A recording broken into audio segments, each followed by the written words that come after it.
अद्भुत सभ्यता, अलौकिक संस्कृति से अलंकृत ये है झारखंड। इस प्रदेश के नस-नस में समाये हैं कभी न भुलाने वाले अनोखे अनुभव और पग-पग में छिपा है हुनर। हिंदुस्तान का ये वो हिस्सा है जिसके गर्भ में समाये हैं अनमोल खनिज और जिसकी सरजमी पर हैं कई कारखाने। जुड़िए हमारे साथ और हम आपको ले चलेंगे एक ऐसे सफर पर जिसे आप ताउम्र नहीं भुला सकेंगे। ये सफर खुद ये बयां करेगा कि आखिर क्यों झारखंड को जन्नत का टुकड़ा कहा जाता है। राज्य की जनता को उनका हक और अधिकार मिले, यही सरकार का संकल्प है। 100 साल के अनवरत संघर्ष के बाद झारखंड का जन्म बिहार की कोख से साल 2000 में हुआ। मकसद साफ था, यहाँ के संसाधनों का सही दिशा में इस्तेमाल और आदिवासियों के जल, जंगल और जमीन का संरक्षण। झारखंड भले ही भारत के मानचित्र पर एक नया उभरता हुआ प्रदेश हो, लेकिन इसकी सभ्यता सदियों पुरानी है। बेशुमार खूबसूरती को अपने में समाये झारखंड की नदियां और ऊंचे ऊंचे पहाड़ इस प्रदेश की सुंदरता के झलक पेश करने के लिए काफी हैं।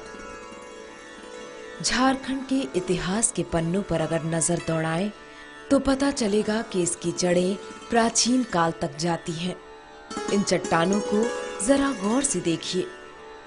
पहली नजर में ये स्पष्ट नहीं हो पाता है कि इन चट्टानों पर क्या उकेरा गया है, लेकिन करीब से नजर दौड़ाने पर पता चलता है कि इन पर मानव और पशुओं की आकृतियां उकेरी गई हैं।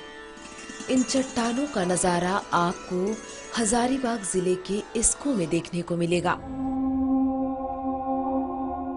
पुरातत्वविदों की माने तो ये चट्टानें 10,000 साल से भी ज्यादा पुरानी हैं।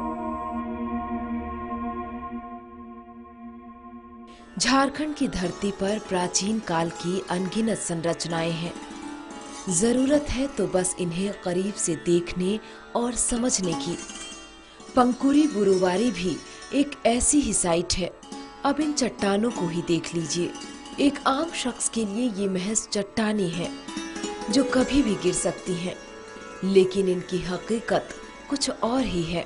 दरअसल ये प्राचीन काल की कब्रगाहों पर खड़ी वो चट्टानें हैं जो सदियों पहले यहाँ के निवासियों ने लगाई थी, और अनुमान तो ये भी लगाया जाता है कि जमीन के अंदर इन चट्टानों को पत्थरों की एक श्रृंखला बल देती है और एक लंबे अरसे से इस एंगल में इन्हें खड़ा रहने की हिम्मत देती आ रही है।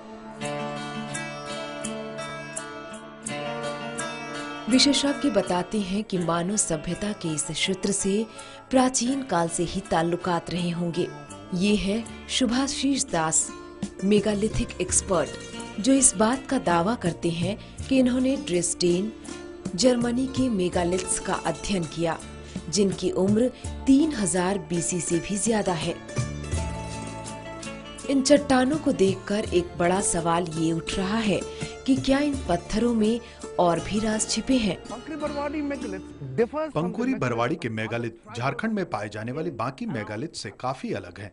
मेगालिथ्स ज्यादातर या तो स्मारक हैं या फिर कब्रगाह के द्योतक, लेकिन पंकुरी बाड़ी के मेगालिथ इनके अलावा ज्योतिष महत्व भी रखता है। यह साइट बाकी साइटों से काफी जुदा है। अगर हम कंपास को यहाँ रखें तो पता चलेगा कि यह पूर्वी दिशा में है, जहाँ से सूरज उगता है। यहाँ से एक इको भी सुनाई देती है। इस पत्थर को कुछ ऐसे एंगल में लगाया गया है ताकि इको मिल सके। ऐसा क्यों किया गया है, यह तो शोध का विषय है। Why they did this, we have no idea.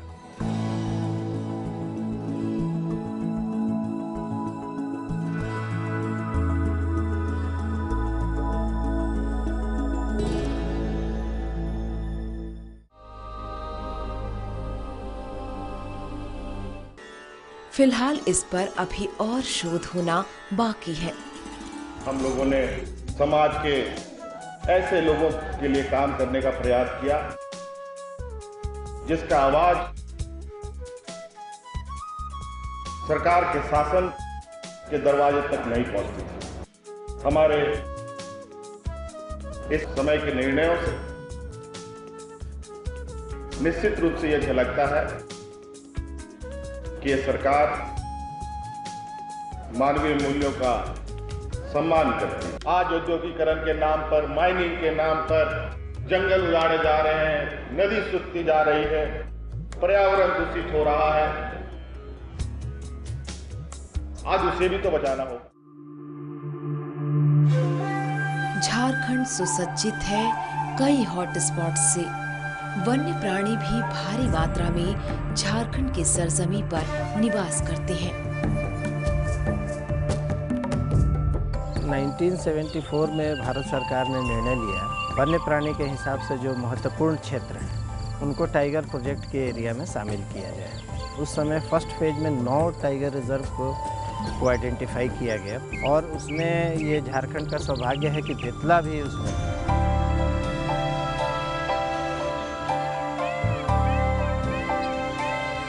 यहाँ पे वैरायटीज़ ऑफ मैमल्स पाए जाते हैं। 230 बर्ड स्पीसीज़ यहाँ पर पाया जाता है और BNHS जो बर्ड के सर्वे के लिए इम्पोर्टेंट संस्था है इंडिया लेवल पे, उन लोगों ने इसे इम्पोर्टेंट बर्ड एरिया नेटवर्क में शामिल किया है। IBCN साइट है ये।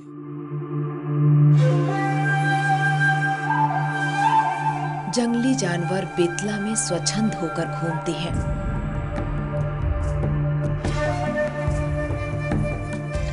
पूरे झारखंड का 1/3 हाथी का पॉपुलेशन जो है वो हमारे इस टाइगर रिजर्व के एरिया के अंदर। डाल्टनगंज के डिस्ट्रिक्ट हेडक्वार्टर में अवस्थित है बेतला।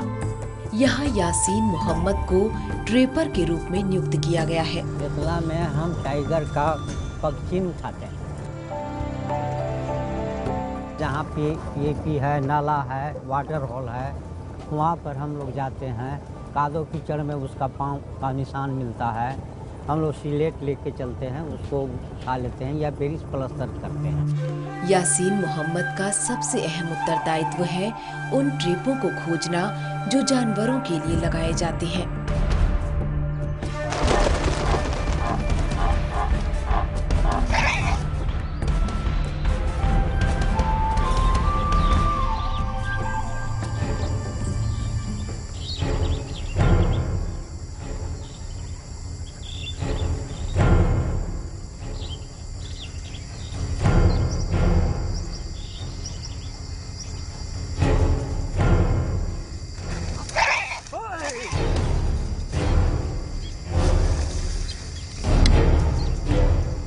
थाना में बजा हुआ था, कोई दुश्मन शिकारी लगाया था। फिर क्या हुआ? वो बाज गया, बाज के मैंने बदहोश में पड़ गया था। अगर नहीं खोलते ने तो उसको जान चला जाता। यासीन की जिम्मेदारी यहीं खत्म नहीं होती। अभी यासीन को और ऐसे कई ट्रैप खोजने हैं ताकि जानवरों की जान पर न बनाए। ये देखिए थाना, ये देखिए इसे टांगा हुआ था। हाँ। उधर से हिरन आवेगा, हाँ। चाहे उधर से आवेगा, हाँ। ये में पाला कलिया का पार होने लगेगा, हाँ। गर्दन में फंसेगा। गर्दन में जिसे इसे फंस गया ना, हुप से टानेंगे ने, बस बदाक माने बिगा जाएगा। ये देखिए अभी खोजने पर एक और मिला, और खोजेंगे तो और मिलेगा। तमाम अवैध क्रियाकलापों पर अंकुश लगाना यासीन के जिम्मे है। यासीन ऊंचे अधिकारियों को सूचित करने का काम करते हैं ताकि अवैध क्रियाकलापों पर तत्काल विराम लग सके। आसपास जितना गांव है उसमें विशेष रूप से जागरूकता अभियान चलाना पड़ेगा। अभी जैसे यहाँ जो लोग पढ़े लिखे नहीं हैं वो सोचते हैं कि एगो हिरन मर जाएगा तो क्या होगा, बाघ मर जाएगा तो क्या होगा। उसको बताना होगा कि ये सब इकोसिस्टम का ये चेन है। यह वो चेतना है जिसकी पहुंच झारखंड के बाकी जिलों में भी घर कर चुकी है।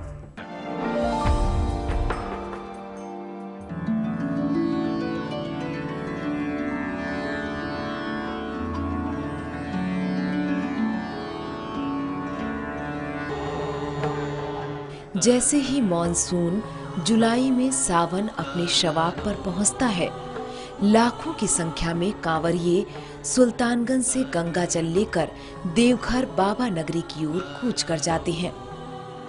श्रावणी मेला के प्रथम दिन से आज तक करीब प्रत्येक दिन कम से कम 1 लाख लोगों का आना होता है। नंगे पैर पूरे जतन के साथ बोलबम का नारा लगाते हुए कांवरिये बाबा धाम पहुंचते हैं। हम लोग पति पत्नी हैं और संकल्प लिए हैं कि जब आएंगे साथ आएंगे। अभी तक ये 7वां बार। कहते हैं कि इस दौरान एक अदृश्य शक्ति कांवरियों को हिम्मत प्रदान करती है ताकि 108 किलोमीटर की कठिन यात्रा 3 दिनों में वो तय कर सके। बोल बम बोलते हैं, कोई थकान महसूस नहीं होता है। इस मंदिर में विराजमान है ज्योतिर्लिंग, जिनके यहाँ अर्जी लगाने को भक्त लालायित रहते हैं। जाति और वर्ग की सभी दीवारें यहाँ टूट जाती हैं। भक्तों की हर एक भाव भंगिमा से झलकती है अटूट श्रद्धा, जिसकी साक्षी है बाबा नगरी।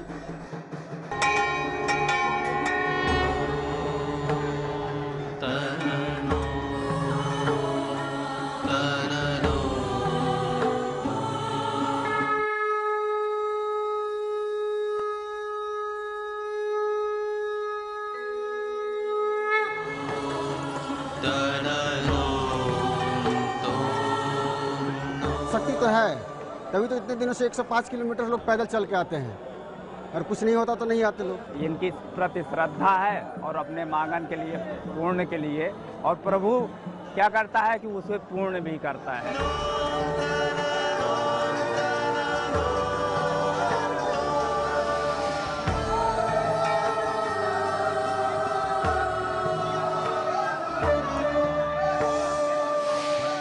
में एक ऐसा स्थल वैजनाथ स्थल है जहाँ शिव और शक्ति एक जगह है।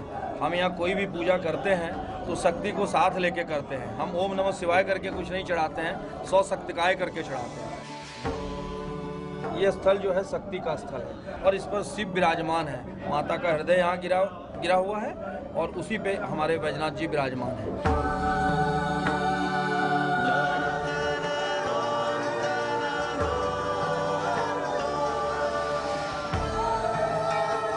जो देवघर की जनता है, इसकी इकोनॉमी इसी बाबा मंदिर पर आश्रित है। साथ साथ राज्य के भी जुड़ा हुआ है। राज्य में लोग दूर दूर से आते हैं, पर्यटन का में विकास होता है। लोग दूर झारखंड को इसी नाम से जानते हैं कि एक 12 ज्योतिर्लिंग यहाँ पर है।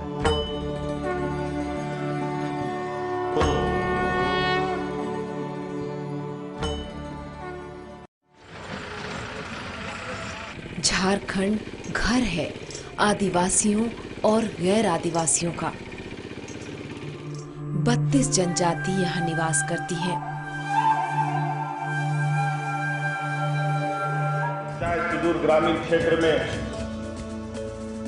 बूढ़े बुजुर्ग लोग, विकलांग लोग, ये ऐसे लोग हैं जो अपने मौलिक अधिकार के लिए जीवन भर संघर्ष करते हैं। आज उनको स्वावलंबी बनाने के लिए सरकार की पहल निश्चित रूप से सराहनीय की जा सकती है।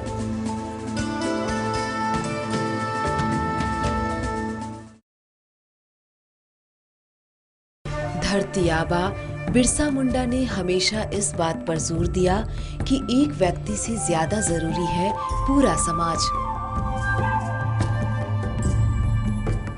इन आदिवासियों में सहन शक्ति भी कूट कूट कर भरी है।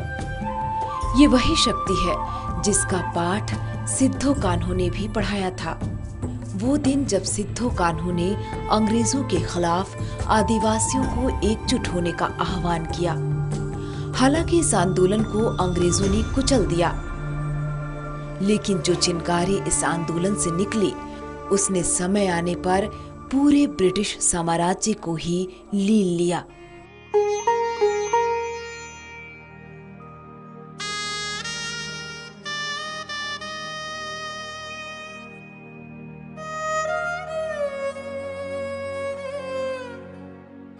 वहीं एक बार फिर जब स्वतंत्रता हासिल करने के लिए आवाज उठी तो टाना भगत सबसे पहले आगे आए।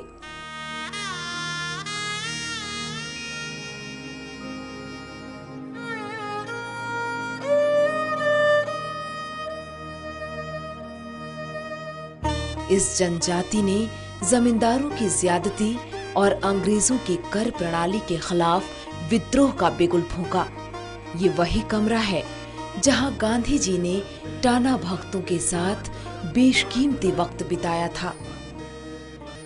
गांधी बाबा रांची में 1918 और 25 में आए। उनसे मुलाकात हुए और देखे कि कहीं मेरा सोच से भी ये लोग का सोच ऊपर उठ के है, अहिंसक है और एक ही विषय वस्तु है कि खिलाफत, अंग्रेज के खिलाफ ये लोग हैं। इसी से परस्पर संबंध बना।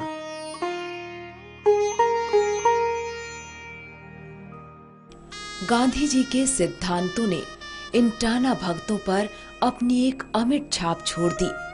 आज भी ये उन सिद्धांतों का पालन बखूबी करते हैं।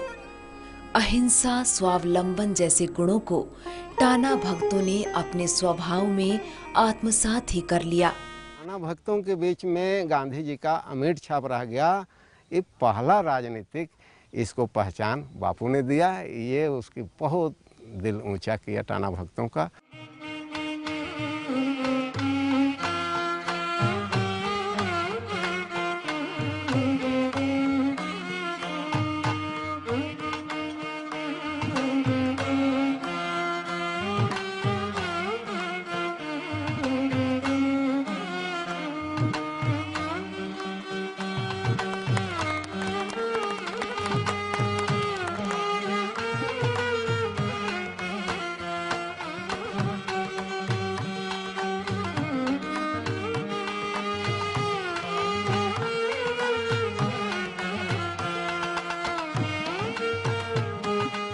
कुछ विशेष अवसरों पर टाना भक्तों का गांव कुछ ऐसी रंगत बिरंगा नजर आता है।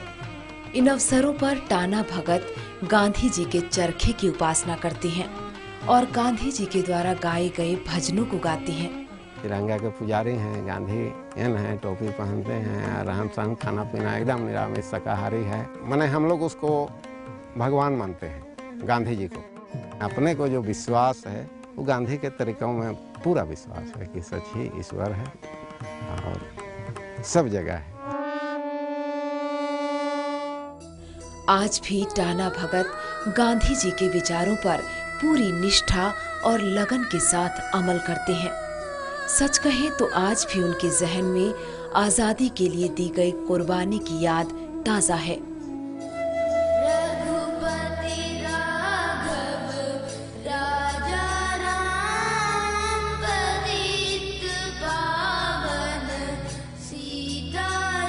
ये वो स्मारक हैं जो टाना भक्तों में 1942 के भारत छोड़ो आंदोलन की याद को ताज़ा कर देते हैं और ये वही गांव है जिसमें महात्मा गांधी के विचार आज भी जीवित हैं।